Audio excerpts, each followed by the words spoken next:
Bonjour, je voudrais vous faire une présentation rapide de l'Arcos 5. Ici l'écran principal, on retrouve ce qui a fait la force de l'Arcos, la lecture des vidéos, musique, les photos, les jeux qui sont des jeux Flash ou Plugin TV, des jeux payants, et également l'accès au Media Club pour pouvoir télécharger, enregistrer des vidéos, des musiques ou accéder à des sites. Bon, l'écran principal, principalement je gère mes emails, je gère, c'est tout ce qui est un peu utilitaire, des mises à jour d'applications Android. Hop, si je le lance, c'est pas la peine. Un troisième, il y a trois écrans, donc l'écran de droite, moi j'utilise plus pour des jeux, des choses comme ça. Et l'écran de gauche qui me sert au contrôle du GPS, du Wi-Fi, de la luminosité de l'écran. Et également des utilitaires bien sympas comme les transports en commun des villes, les horaires des prochains départs des RER métro, la connexion au Free Wi-Fi et ce qui nous intéresse aujourd'hui, le GPS, que je vais lancer, N-Drive. Voilà. Positionné sur Paris, qu'on pourra voir justement en carte comme celle-ci, ou ce que je vous montrerai, c'est la particularité de N-Drive, c'est d'avoir installé des cartes à base de photos aériennes. Je vais me placer un endroit sur Paris. Allez, on va agrandir un petit peu. Voilà, quand je vous parlais des cartes aériennes. Allez, on va se placer avenue de la Grande Armée. Et on va lancer une navigation. Par exemple, allez, 13e arrondissement de Paris, au centre-ville. En mode simulation, vous voyez 9 km 8 la vitesse pour calculer. Et on va commencer le mode simulation.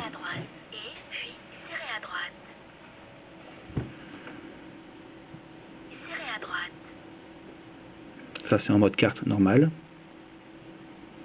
Et on passe en photo aérienne, pour vous montrer à quoi ça ressemble.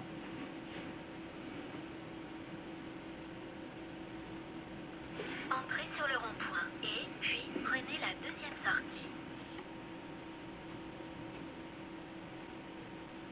Alors l'inconvénient de Paris, c'est qu'il y a beaucoup d'immeubles, donc ça fait un peu fouillis, on a un peu de mal à voir. Dans d'autres villes qui sont moins chargées, c'est beaucoup plus visible et lisible.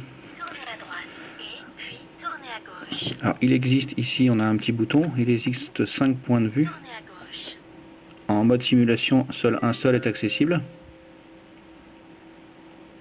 Ou le mode carte. Voilà, pour voir la différence. Donc très épuré. Mais comme vous voyez en arrivant aux Champs-Élysées, sont représentés les monuments en 3D. Ce qui est bien pratique, les principaux monuments sont représentés. C'est un côté pratique. Je reviens en mode photo. Donc là on est en vue aérienne, mais on peut avoir tous les angles de côté, de droite, gauche.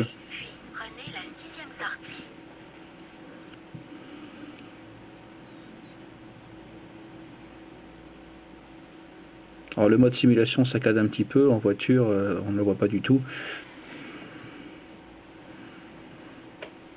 Prenez la prochaine sortie.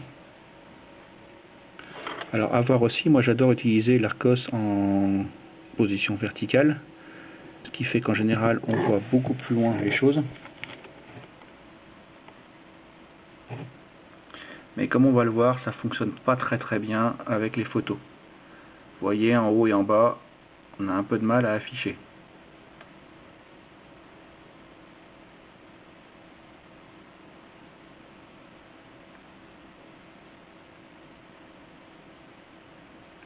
Évidemment, là, il n'y a pratiquement pas de problème. Parfois, on a la moitié de l'écran qui est recouvert par des petits carrés. Je reviens à l'horizontale. Comme vous le constatez, l'Arcos est muni d'un accéléromètre. À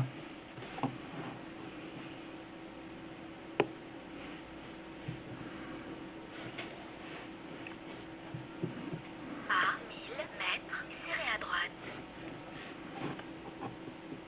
Voilà, il a eu un peu de mal. Les photos sont lourdes.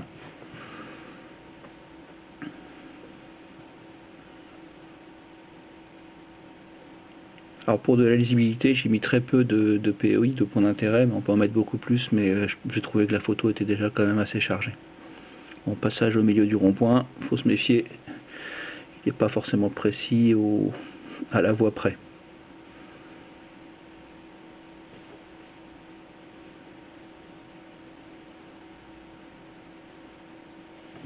Là, pour vous montrer les monuments, on revient en mode carte et vous voyez l'affichage des monuments en 3D. Et on va arriver sur les voies sur berge, Serrez à droite.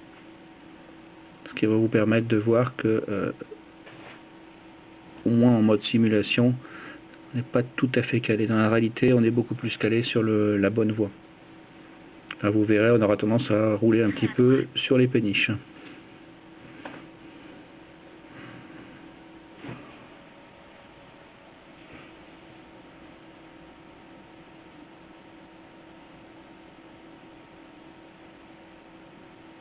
Bon, là, on roule dans les bois.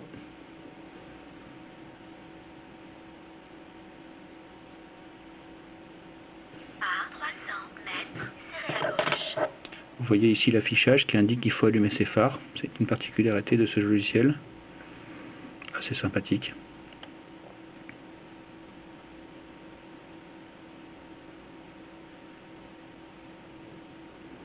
Serrez à gauche. Ici l'affichage est satellite, évidemment là on n'a pas de satellite en mode simulation. Vous avez en bas la voie sur laquelle on est, en haut par moment s'affiche la voie sur laquelle on tourne, l'heure prévue, le temps restant, le nombre de kilomètres, l'heure prévue d'arrivée, et particulière et assez sympathique, la vitesse à laquelle vous êtes, et la vitesse maximale, qui s'affiche, le tout s'affiche en rouge dès qu'on dépasse la vitesse maximale, avec une petite alerte sonore. Hop, l'image des phares revient.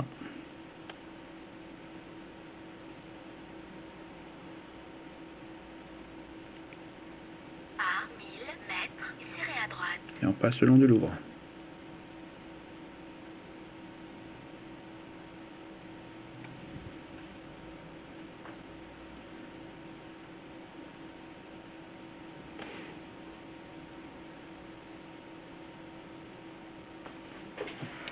Je vais couper cette simulation. Voilà.